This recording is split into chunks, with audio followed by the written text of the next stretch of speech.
two Korean giants go head-to-head in this, the Samsung Galaxy Note 5 versus the LG G4.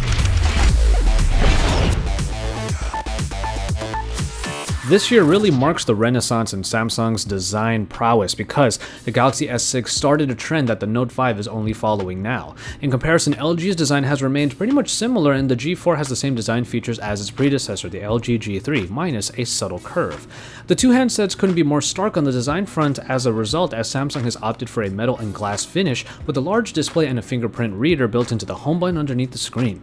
In comparison, the front of the G4 is mostly dominated by the screen, with the handset using on-screen controls and the button layout coming up on the back of the device. Now, when talking about specific design features, certain things do stand out. Like the Galaxy S flagships earlier this year, the Note 5 doesn't have a removable back cover or expandable storage, and LG hopes to capture users who need those features by offering them in the G4. And like I already mentioned, the LG G4 has its volume and power keys on the back beneath the camera, and in comparison, Samsung has opted for their general traditional approach by putting the power button on the right with the volume keys on the left. And at the bottom, both handsets include a microphone, micro USB port, and speaker grills, but of course, on the Note 5, you have the addition of the S Pen, which has been made a little bit lighter and even easier to use than before, including a clicky top on the very top of the pen, which snaps into place when you put the pen away in the bottom right. Now, the battle for display prowess has always been one that LG and Samsung have done, and LG has opted to offer a display measuring 5.5 inches in its G flagship, while Samsung has offered two different devices. The Galaxy S6 has the smaller 5.1-inch screen, while the Note 5 has the larger 5.7-inch display. Both handsets offer Quad HD displays, but this is where the comparisons end. The G4 uses an IPS panel with what is called quantum display technology, offering 98% of the DCI color gamut, which is the standard used by Hollywood.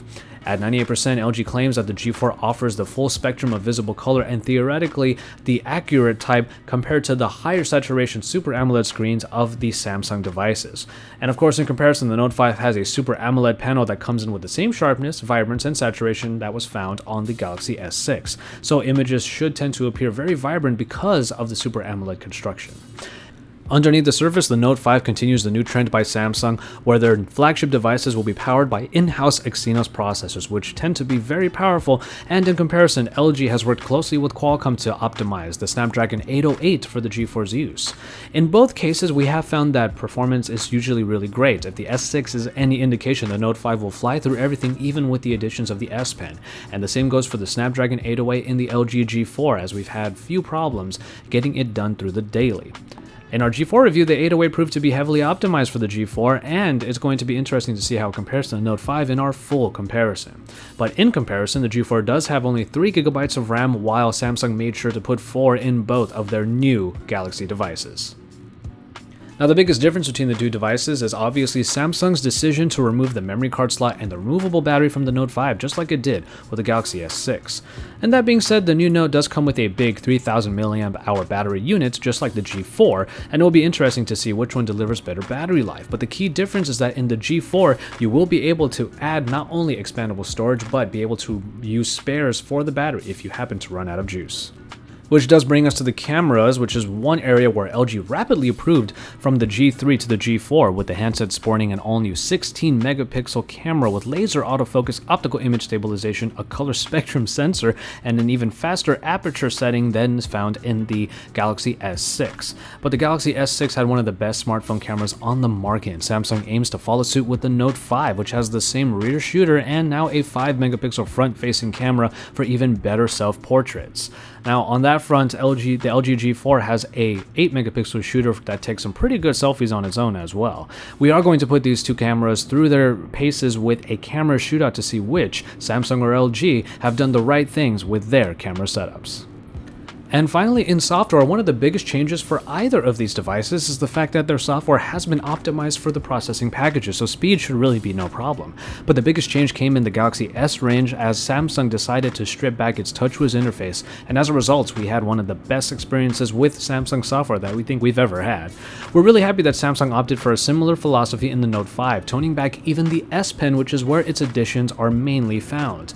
Mostly with the S Pen, you'll have the ability to write a memo, even when the phone is locked. You'll be able to pull the pen out and use a screen off memo to quickly make a note. And then a couple of enhancements to the Air Command menu have allowed for a few different applications that you frequently use there, along with some capabilities that are added into already available features we found in the Note 4.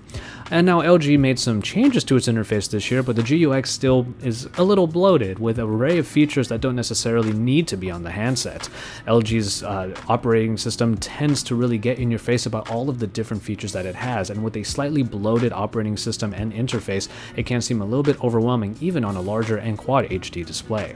But both smartphones will run the latest version of Lollipop, and the key difference will be in the interfaces, but luckily optimization and performance are not going to be that different between these two. So with the Note 5, you do get the S Pen and all that it provides, but otherwise its version of Android is still pretty similar to what we have seen in the past, especially in the Galaxy S6.